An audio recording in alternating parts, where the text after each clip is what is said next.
बोले ये व्यास महर्षि का गद्दी स्थान है। व्यासाय विष्णु रूपाय व्यास रूपाय विष्णवे नमो वै ब्रह्म निधये वासिष्ठाय नमो नमः। ये भगवान विष्णु के अवतार हुए महर्षि वेदव्यास, उन्हीं का ये गद्दी स्थान है।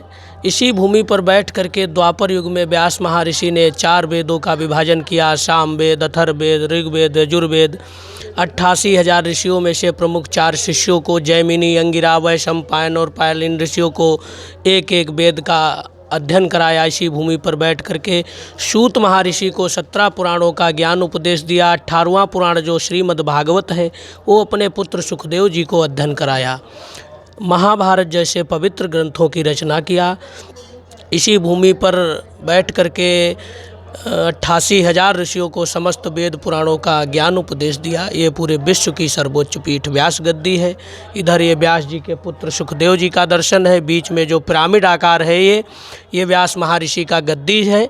ये भूमि पहले बराबर था। जब व्यास महर्षि इस भूमि पर विराजमान हुए थे तो जब ये यहाँ से वेद पुराणों की रचना करके पुनः बद्रिका धाम को रिटर्न हो गए और तपस्या में लीन हो गए, तो इनके जो प्रमुख 4 शिष्य थे जैमिनी, अंगिरा, वैशंपायन और पायल, इन ऋषियों ने मन में विचार किया कि ये भगवान विष्णु की बैठी हुई भूमि है। इस भूमि पर यदि कोई दूसरा व्यक्ति साधारण मानव बैठ जाएगा तो इसकी मर्यादा नष्ट होगी।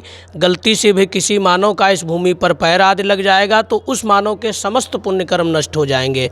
तो इसलिए प्रमुख 4 शिष्यों ने विष्णु सहस्त्र नाम का पाठ करके और इस भूमि का अभिषेक करके इसको पिरामिड आकार में परिवर्तित कर दिया ताकि कोई दूसरा व्यक्ति इस पर बैठ ना सके, किसी का पैर ना लगे।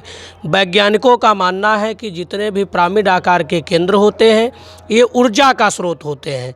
यहाँ से मानव को ऊर्जाएं प्राप्त होती रहती हैं। ये ज्ञान की भूमि है, ज्ञान का केंद्र, विश्व की सर्वोच्च पीठ व्यास गद्दी। बोलिए व्यास भगवान की जय हो।